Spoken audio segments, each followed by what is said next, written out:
ST महामंडळाच्या दुरावस्थेबाबत शिवसेना पक्षाने आक्रमक भूमिका घेत ठाणे विभाग नियंत्रकांना निवेदन सादर केलं आहे। एसटी महामंडळाचा भोंगळ कारभार, कर्मचाऱ्यांचे प्रलंबित प्रश्न तसेच ठाणे आगारातील गंभीर समस्यांकडे प्रशासनाचे दुर्लक्ष होत असल्याचा आरोप पक्षाच्या वतीने करण्यात आलेला आहे। माजी खासदार राजन विचारे आणि ठाणे जिल्हाप्रमुख केदार दिघे यांच्या नेतृत्वाखाली देण्यात आलेल्या निवेदनामध्ये बस सेवेची दुरावस्था, प्रवाशांच्या सुरक्षेचा प्रश्न, कर्मचाऱ्यांचे वेतन आणि आगारातील अपुऱ्या सुविधांवरती तीव्र नाराजी व्यक्त करण्यात आलेली आहे। निवेदनात पावसाळ्यापूर्वी सर्व बसगाड्यांची तातडीने दुरुस्ती करण्याची मागणी करण्यात आलेली आहे। तिकीट दरवाढीमुळे सर्वसामान्यांवरती अन्याय होत असल्याचा आरोप करत केंद्र सरकारने डिझेल खर्चावरती अनुदान द्यावे, तसेच कर्मचाऱ्यांचे थकीत वेतन, महागाई भत्ते आणि वैद्यकीय भत्ते तातडीने द्यावेत अशी मागणी करण्यात आलेली आहे। प्रवाशांच्या सुरक्षेसाठी बस स्थानकावरती सीसीटीव्ही यंत्रणा बसवणे, ग्रामीण व शहरी भागात नवीन ई-बस आणि सीएनजी बस सेवा वाढवण्याची मागणीही करण्यात आलेली आहे।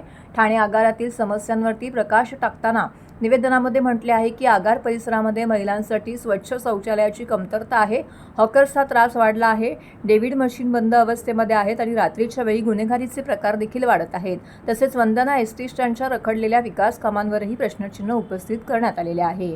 दरम्यान प्रशासनाने 15 दिवसात सकारात्मक पावले उचलली नाहीत तर संपूर्ण ठाणे जिल्ह्यामध्ये अधिक तीव्र स्वरूपाचे आंदोलन छेडण्यात येईल असा इशारा शिवसेना उद्धव बाळासाहेब ठाकरे पक्षाच्या वतीने देण्यात आलेला आहे।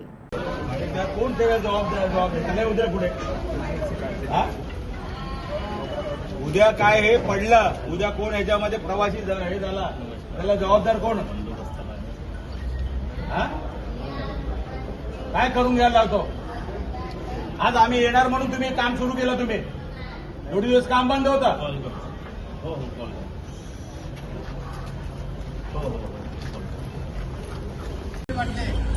तिकडे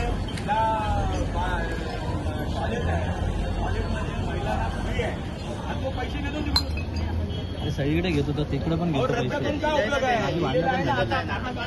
सगळीकडे पैसे घेतात ते लोक, मुलाला पण पैसे घेतात। तर किती दिवस 6 महिने झाले घाण अशीच पडलेली आहे, कोण बघत नाही।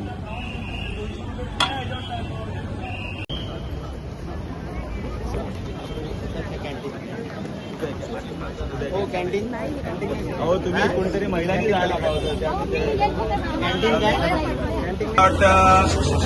या बस। हा जवळजवळ मला वाटतं 60 ते 70 वर्षापूर्वी बांधलेला आहे। म्हणजे आम्ही ज्यावेळेस लहानपणी शाळेत जायचो तेव्हा ते मला वाटतं त्यावेळेचं बांधकाम, आणि तुम्ही बघितलं त्यानंतर एक पैशाची सुविधा त्या ठिकाणी दिलेली आहे। आज तुम्ही बघितलं ठाणे जिल्ह्यामध्ये जेवढे एसटीचे हे आहेत, बाबा आदम जमान्यापासून फक्त जे सर्व बस स्थानक आहे त्यांना कुठलीही सुविधा नाही, पिण्याच्या पाण्याची सुविधा नाही।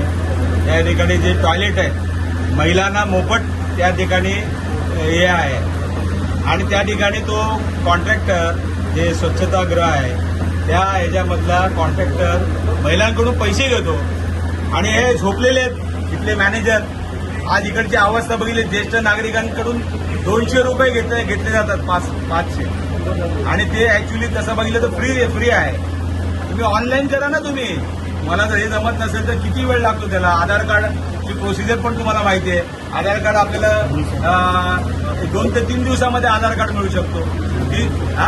3 महिने झाले त्या ठिकाणी त्या नागरिक लाईन लावून तिथे उभे आहेत, तिथे पिण्याच्या पाण्याची सोय नाही, बसायची सोय नाही, पंख्याची सोय नाही, तिथे टॉयलेट नाहीये, आणि अशा अवस्थेमध्ये आज हा एसटी महामंडळाचा जो कारभार चालू आहे या ठिकाणी आपल्याकडे तुम्हाला माहिती असेल आपल्याकडे 2 मंत्री आहेत। एक तर मुख्यमंत्री होते, दुसरे इथले परिवहनचे मंत्री आहेत। त्यांना टेस्ला गाडी पोळा बिराला घ्यायला त्यांना हे आहे, टेस्ला गाडीसाठी आहे, पण एसटी महामंडळासाठी ज्या काही सुविधा द्यायसाठी त्यांना तेवढा वेळ नाहीये, कारण ते मोठ्या ह्याच्यामध्ये कामामध्ये व्यस्त आहेत। आज तुम्ही बघितले असेल, आज या परिस्थितीमध्ये आज तुम्ही बघितलं असेल की या सर्वात महत्वाचं असं स्टेशनचं हे आहे। या ठिकाणी त्यांनी काहीतरी मला वाटतं एक 3 ते 4 वर्षापूर्वी भूमिगत पार्किंगचा प्रपोजल या ठिकाणी मंजूर केलं होतं, आणि ते सुद्धा अजून त्याचं काय नाही। या परिवहनच्या बसेस ह्या वरती तिकडे पार्किंगला लावतात, इकडे झाल्यानंतर साठीच वरती आज परिवहनच्या आमच्या डेपोला इथे पार्किंगसाठी जागा सुद्धा नाहीये. स्टॅटिसवरती पूर्णपणे लाईन लागलेली असते. आणि अशा परिस्थितीमध्ये तुम्ही जर बघितलं तर वंदना टॉकीज नेहमी पाण्याखाली असतो साहेब. त्यानंतर आमचं त्या ठिकाणी एसटी वर्कशॉपची तर जागा मला वाटतं बिल्डरच्या घशात घातलेली आहे. तिथे वर्कशॉपसाठी वसाहत तिकडे या आमच्या कर्मचाऱ्यांसाठी त्या ठिकाणी वसाहत तिकडे होती, ती काढून त्या ठिकाणी एका बिल्डरच्या घशात घालण्याचं काम त्या ठिकाणी झाडं कापून मोठमोठी झाडं कापली जाते. आणि अशा परिस्थितीमध्ये तुम्ही जर बघितले असेल एसटी महामंडळाचे आज आम्हाला ते कर्मचारी भेटले होते, ते सांगत होते आम्हाला काही भत्ते आमचे बाकी आहेत.